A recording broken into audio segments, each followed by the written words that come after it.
Welcome back to the deep dive. Today we are going to try something a little bit different. Yeah, this one is definitely a unique approach for us. All right. Usually, we look at a topic, a piece of technology, or maybe a historical event, a phenomenon. But today we are looking at a voice. And we don't mean that metaphorically. Uh, Well, not at first, anyway. Exactly. If you have spent any time in the Central Valley of California, specifically around Fresno, there is a specific frequency, a specific timbre that you probably know better than your own cousin's voice. We're talking about the voice of the valley. It is a title that sounds a bit grandiose, like something out of a fantasy novel, honestly. But in this specific slice of California, it is quite literal. We are unpacking the life, the philosophy, and the rather unexpected pivot of Paul Loeffler. Right. And for the uninitiated, Paul is the guy calling the play-by-play for Fresno State. He's the one shouting touchdown or narrating that heart-stopping bottom-of-the-ninth strikeout. But if we just stop there... If we just say local sports broadcaster does good. Yeah, exactly. If we stop there, we are missing the actual story. Because the source material we have today isn't a highlight reel. It's a deep, surprisingly raw conversation Paul had on the podcast Sabiduría Para Tu Día con Álvaro Martínez. And that context is so important. This wasn't a sports interview. He wasn't on there breaking down defensive coverages or batting averages. He was breaking down his life. Yeah. And what emerged in that conversation with Álvaro was this incredible arc. It's a journey that takes us from a very small town, which he affectionately and perhaps controversially calls the center of the universe, all the way to the steps of the Lincoln Memorial in Washington, D.C. And it is not a straight line, is it? Not even close. It is a zigzag. It's a story about a failed plan to work in snowy Syracuse. A 12-year-old kid's absolute audacity to critique a professional announcer, and how a series of absolute no's eventually led to a movement that has honored thousands of veterans. So the mission for this deep dive is to figure out how those things connect. How do you go from calling football games to leading pilgrimages for octogenarian war heroes? Right. We are looking at the intersection of storytelling, faith, and community service. But before we get to the heavy stuff, we have to ground this geographically. We have to go to the center of the universe. I have to admit, when I read that in our notes, I laughed out loud. Because he's talking about Los Baños, California. Now, I have driven through the Central Valley. I know the heat. I know the dust. Center of the universe feels like A bit of a stretch. a massive stretch. Yeah. It does if you are looking at a map of population density. But Paul is very specific about this. To understand him, you really have to understand Los Baños. And first, I think we have to deal with the name. Oh, the elephant in the room. Right. If you speak Spanish, or even if you just took it in high school, Los Baños usually gets a giggle. Because it literally translates to the bathrooms. Colloquially, yes. And Paul mentions in the interview that this is a constant, lifelong debate he has to navigate. He is very insistent on correcting the historical record here. He explains that it is absolutely not named after restrooms. Good to know. It is historically named Los Baños del Padre Arroyo. Which I have to say sounds infinitely more dignified. It really does. It refers to the hot springs. Yeah. We are going back to the mission era here. The missionaries traveling between Mission San Miguel and San Juan Bautista would stop there. It was an oasis. Oh, so it was a rest stop, basically. Exactly. They would bathe. They would water their horses in these pools, so it's the baths or the springs. Okay, so we have cleared up the bathroom confusion, but beyond the etymology, why does he care so much about this place? You mentioned the center of the universe comment. Is that just hometown pride, or is there something sociological there? It's both. You have to picture the geography. Los Baños sits in this unique spot. It's not the Bay Area. It's not Los Angeles. It's the valley. And Paul describes this specific valley mentality. What does that mean exactly? Well, he says, sure, people there might root for the Giants or the Dodgers, but the valley is distinct because of that isolation, because you aren't in the metropolis. People are forced to rely on each other. It's almost like a survivalist interdependence. Precisely. In a big city, you can be anonymous. You can blend in. In a town like Los Baños, everybody knows your business, but everybody also has your back. Yeah, that makes sense. Paul describes it as a place where people root for each other in a way that transcends typical neighborliness. That community support system is crucial because Paul's origin story starts really, really young. And frankly, it starts with a massive disappointment. See, this is the first pivot point I want to drill into today, because usually when we hear about successful sports figures, the story goes, I loved the game. I played the game. I became the game. Paul wanted to play right. Desperately. He wanted to be on the field. He wanted the helmet, the pads, the glory. He wanted to hit people. Parents. Hard no. Really? Why? Was it a safety thing? It was a mix of safety and practicality. Yeah. They just refused to sign the permission slip. And for a kid who lives and breathes sports, that is devastating. Oh, yeah, to a kid that feels like your life is over before it even started. Absolutely. So he's sitting on the sidelines just sulking. Well, looking back, Paul views this as the first major instance of divine protection, or a divine plan. He specifically uses the phrase, God's plans are better than our plans. How so? Because if he had played football, he would have been just another kid on the field. He might have been good, he might have been average, but because he couldn't play, he was forced to watch. And because he was watching, he started analyzing. Which leads us to the 49ers incident. I love this story because it showcases a level of precociousness that borders on pure arrogance. So he's 12 years old. 12 years old. Okay, 12. He is watching the San Francisco 49ers on TV, and he hears the announcer, a professional paid adult, say something, and Paul just snaps. He catches a mistake. Yeah. Maybe it was a wrong name, maybe a bad read of the formation. We don't know the exact detail. But Paul, sitting in his living room, yells out, that guy doesn't know what he's talking about. Which, to be fair, is a rite of passage for every sports fan. We all think we know better than the guy in the booth. Oh, definitely. Usually, though, your dad just tells you to keep it down or pass the chips. But Paul's dad did something different. This is a pivotal moment. And to understand the weight of it, you really have to understand the context of his father. Paul's dad wasn't just sitting there relaxing on a Sunday afternoon. He was ill. He was sick. Very sick. He was on dialysis. He had already closed up his machine shop because his health was failing. He's fighting for his life, essentially. But he hears his son critique the announcer, and instead of dismissing him, he challenges him. What did he say? He says, if you think you can do better, maybe you ought to be a sports announcer. Wow. That is intense. That is a real put up or shut up moment. It is. It's a dare. And Paul, being 12, probably stammered a bit and asked, well, how do I do that? And his dad's instruction wasn't, I'll make a call or let's look it up. It was simple. Get on your bike. Get on your bike. I love the analog nature of that. Just pure agency. It really implies agency. If you want this, go get it. Yeah. So he rides his bike to meet a man named Richard Rose. Who was Richard Rose? He was the local announcer, Yeah. the voice of the high school games in Los Baños. And Paul, this little kid with zero experience, asks if he can help. And Richard Rose actually said yes. I feel like most professionals would see a 12-year-old and say, go back to school, kid. Richard Rose must have seen something in him. Mm-hmm. Or maybe he just needed a spotter. He told Paul to show up on Saturday night and bring his binoculars. And that was the training. Just show up with binoculars. Now, sitting in the press box, spotting tackles, number 54 on the stop, gain of 3 yards. Use the extra set of eyes. That is incredible on-the-job training. You're learning the rhythm of the game from the actual booth perspective. Yep. But it didn't stay just spotting tackles for long, did it? And this is where the story gets wild. 2 weeks later. 2 weeks. Not 2 years. 2 weeks. Richard Rose turns to this 12-year-old kid in the middle of a Pop Warner game, which is youth football, and hands him the microphone. No way. He says, are you ready? And Paul starts announcing. At 12. I have to ask. At 12, for most guys, the voice hasn't exactly dropped yet. Oh, it definitely hadn't. It was high. It was squeaky. Yeah. And Paul tells a hilarious anecdote about this. He's calling the game feeling great, feeling like a true professional. He thinks he sounds like Vin Scully up there. And suddenly the door to the press box bursts open. Oh, no. A listener, some guy from the stands, storms in. He looks around the room. He sees Richard Rose. He sees the other men. And he looks at Paul. And he looks confused. What did she say? He says, I don't know where she went, but when that girl comes back, tell her she's doing a great job. That girl. Oh, man, that is humbling. That is an ego check right there. Paul laughs about it now. He says his voice hadn't changed, and he jokes that some critics would argue it hasn't changed that much since. Yeah. But that was the start. He was a broadcaster before he was a teenager. He found his lane. You know what stands out to me in that story isn't just the funny part about the voice, it's the dad. Right. You mentioned he was on dialysis, he was suffering, and yet he had the presence of mind to push his son toward a calling.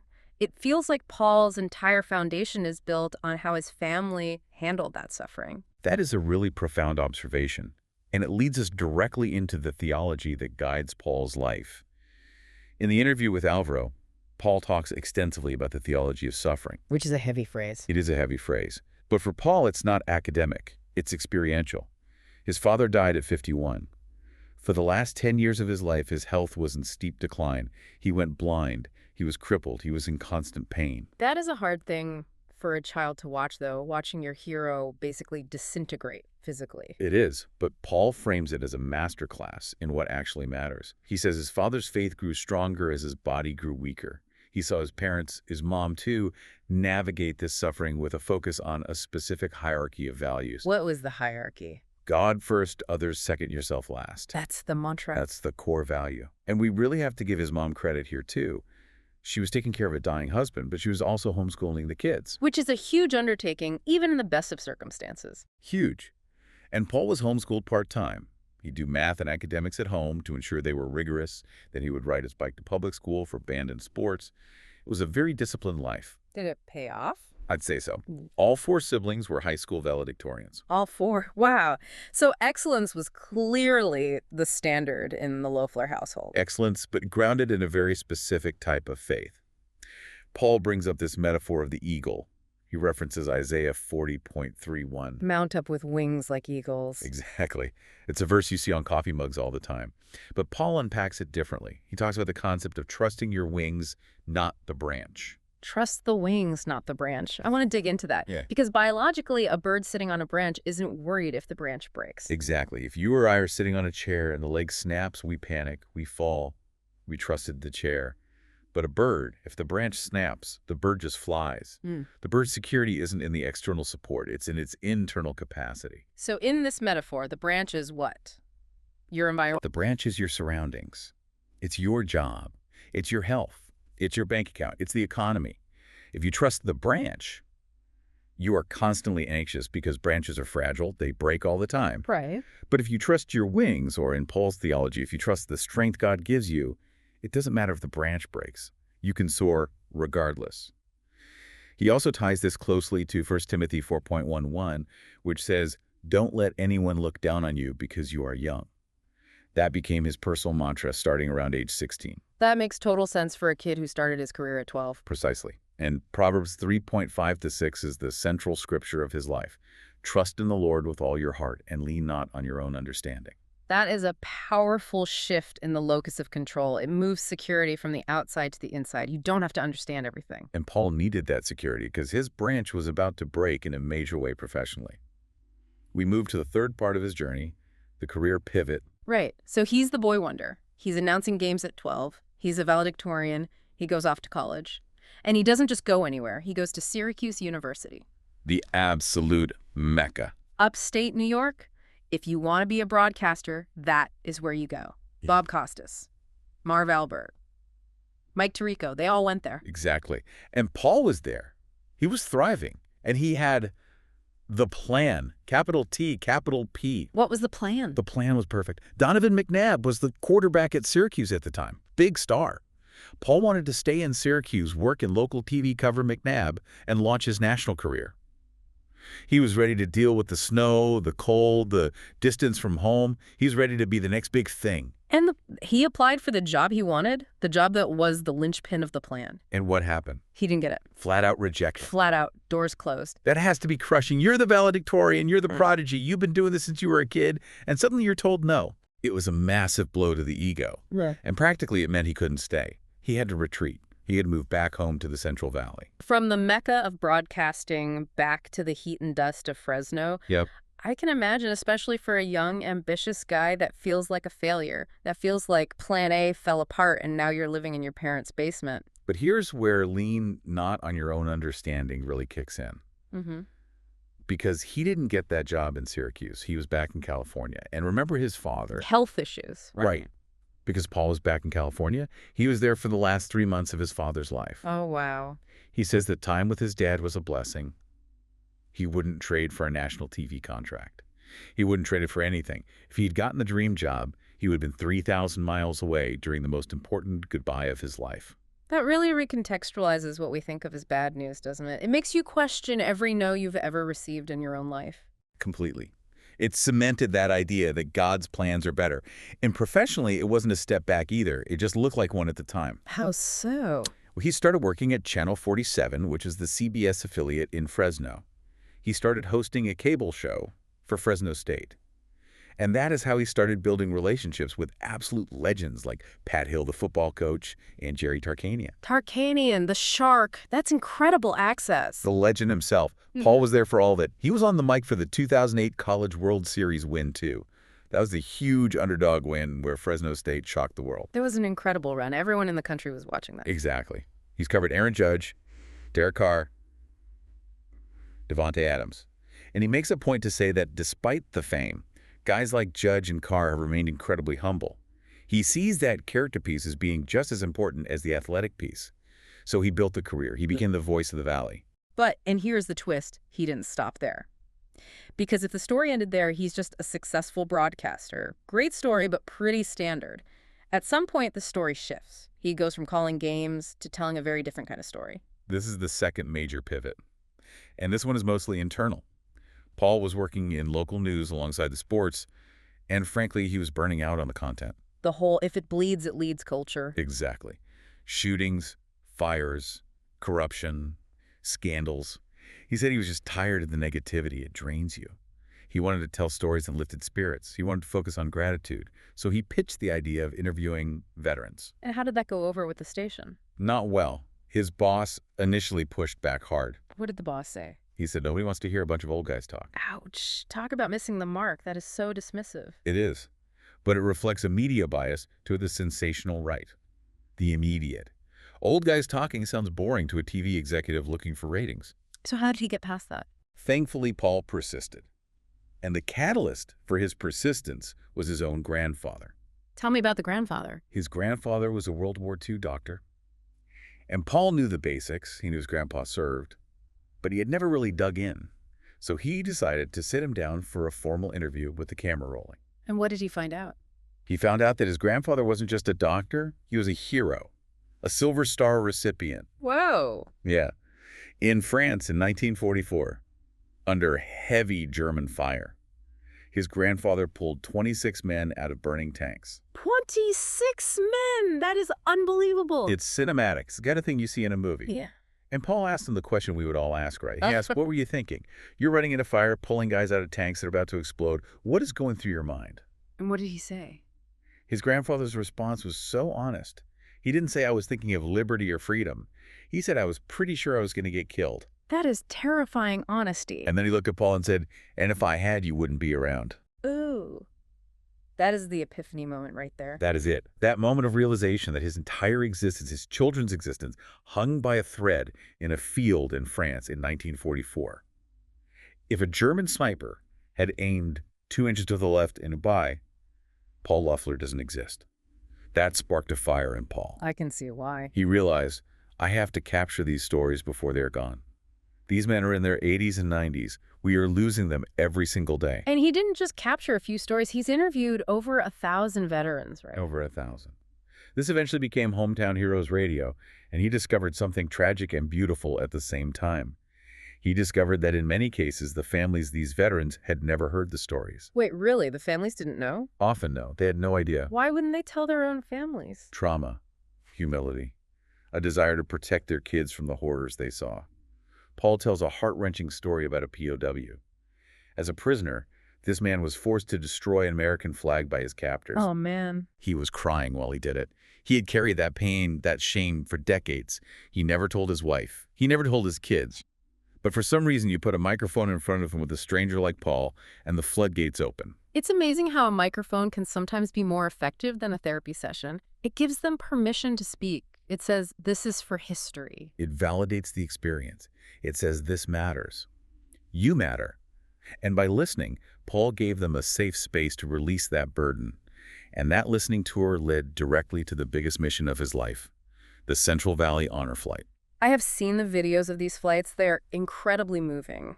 But I assume starting a nonprofit to fly hundreds of people across the country isn't exactly easy. It is a logistical nightmare. And this is a serious lesson in persistence. Paul heard about Earl Morris. He's the guy who started Honor Flight in Ohio. The concept is simple. Fly World War II veterans to D.C. to see their memorial before they die, free of charge. A beautiful concept. Beautiful concept. Nearly impossible execution. Paul wanted to bring it to Fresno. He pitched it, and he failed. He got told no. Twice. He tried to get it off the ground and got no's from the community. Why? Was it just a money issue? Money was a part of it, sure. But think about the liability here. You are proposing to take 80 and 90-year-old men, many in wheelchairs, some on oxygen, some with early dementia, and put them on a cross-country commercial flight. Oh, I see. You need doctors. You need guardians. You need buses that can lift wheelchairs. The insurance nightmare alone would scare off most sane people. That's why people said no. It wasn't a lack of heart. It was a massive surplus of risk. So people just thought it was too dangerous or too expensive to pull off. Exactly. Just didn't get any traction. So what changed? How did he go from no to flying thousands of vets? 2 women, Nancy Walker and Diane Seymour. Who were they? Wealthy donors? No, just persistent community members. They kept calling Paul. Weekly. Every single week, asking, when are you going to do something about this? The nagging call to action. I love that. Paul calls it God's timing. He was busy with sports. He had no money for this project. But these phone calls kept coming. Finally, he went on a prayer walk. And this is key to the source material. He basically surrendered. Surrendered how? He said, God, I have no time and no money. If you want this to happen, you have to do it. I can't force this door open. He stopped trying to break the door down himself. And did the heavens open? Yeah. In a way, yes. Shortly after that surrender, Jim Huff from EECU, a local credit union, called out of the blue. Just out of the blue. Completely unsolicited. He offered funding. He said, we want to support this. Then Al Perry, the retired head of the VA hospital, suddenly became available. Oh, wow. He had the logistical know-how to handle the medical side. He knew how to deal with the exact risks everyone else was afraid of. So he had the money and the leadership fall right into his lap immediately after he gave up control. It fits the pattern perfectly. Lean not on your own understanding. They launched in 2013, and since then they have done 33 flights. They have flown 2,216 veterans to Washington, D.C. entirely on donations and volunteer work. That is staggering. And they do these massive welcome home events at the airport, right? Those are legendary in Fresno. And Paul emphasizes this point strongly. It is one of the few places in modern society where you see total, absolute unity. What do you mean by that? We live in such a polarized time. Politics divide everything. But at the airport, when that plane lands, you see people of all politics, all ages, all ethnicities just cheering. There is no division, just pure gratitude. That is beautiful. It's a glimpse of what community is actually supposed to look like. It is, but the work isn't done yet. Currently, there is a waiting list. There are about 450 Vietnam veterans waiting to go, so the mission is definitely not over. I want to pivot a bit to the analysis here. We have talked about the events, the sports, the veterans, but I really want to dig deeper into the mindset. Paul talks a lot about the theology of suffering. We touched on it with his dad, but how does he apply that to his life now? It's a daily practice for him. He quotes Romans 5:3-5 often. Suffering produces perseverance, perseverance character, and character hope. It's a progression. It's an algorithm for spiritual growth, honestly. He reframes pain. He says we shouldn't get high on pain. Don't wallow in it. Don't be a martyr. But use it as a teacher. Use it as a teacher. Yeah. When he faces obstacles like the failures to start Honor Flight or those early career setbacks, he views them through that lens. What is this teaching me? What character is this building? It's resilience, but it's resilience with a purpose. It's not just toughing it out for the sake of being tough. It's growing through it. Right. And it requires immense humility. Yeah. One of his catchphrases regarding his talent is rely on the giver, not the gift. Rely on the giver, not the gifts. That is good. Because he has gifts. He has a great voice. He's quick-witted. He's charismatic. But he actively fights the ego. He admits that after 30 years in TV and radio, it's really easy to think, I did this. I built this career. He mentions that the enemy, and he speaks spiritually here referring to Satan, tries to create doubt or conversely pride. How does he counter that? He counters it by looking at God's faithfulness in the past.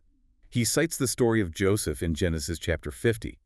What was intended for evil, God used for good. It's a retrospective faith. You look back to trust forward. You look at the no from Syracuse and say, that was actually good. You look at the no from the Honor Flight donors and say, that was just timing. Precisely. And in the interview, the host, Álvaro, brings up this beautiful image of the magnet. The magnet. Álvaro says, we must fill our cup with love so we can be a magnet or a beacon for others. And Paul really embodies that. He attracts these stories. Because he's willing to listen. Yes. Veterans open up to him, not because he's a great interrogator, but because he is filled with that genuine interest and care. He is a magnet for their truth. It really is a remarkable profile. You know, we started this by calling him the voice of the valley. But after hearing all this, I think the ear of the valley might be more accurate. His legacy is really about listening. That's a great way to put it. Whether he's listening to a quarterback check a play at the line of scrimmage or listening to a 90-year-old man weep about a lost friend in France, Hmm. Paul Loeffler is a conduit. He facilitates gratitude. He bridges the gap between the past and the present. And that impact is tangible. You can see it on the faces of those 2,000 veterans who got one last mission to D.C. You can feel it in the community that rallies around them. Absolutely. And for everyone listening, if this moves you, if you want to be part of that unity Paul talks about, you can check out the Honor Flight website. It is cvhonorflight.org. That's cvhonorflight.org. Right. You can donate, or if you know a veteran, you can sign them up, get them on that list. And that is a great practical takeaway. But I think the philosophical takeaway is just as strong today. It's about the pivot. It's about trusting the wings, not the branch. And maybe trusting that when your plan falls apart, a better one might be forming. Well said. Sometimes the no is just a redirection to a bigger yes. This has been a fascinating journey into the life of a local legend. But we have only scratched the surface of the conversation. There is a texture to Paul's voice, a chemistry between him and Álvaro that we just can't replicate here. We really can't. There is so much more nuance in the original interview regarding his specific interactions with the veterans and those deeper theological discussions. Exactly. So for everyone listening, if you want to hear Paul telling these stories himself and hear the full depth of this discussion, You really need to go to the source. don't miss the full story on the podcast Sabiduría Para Tu Día with Álvaro Martínez on Spotify and YouTube.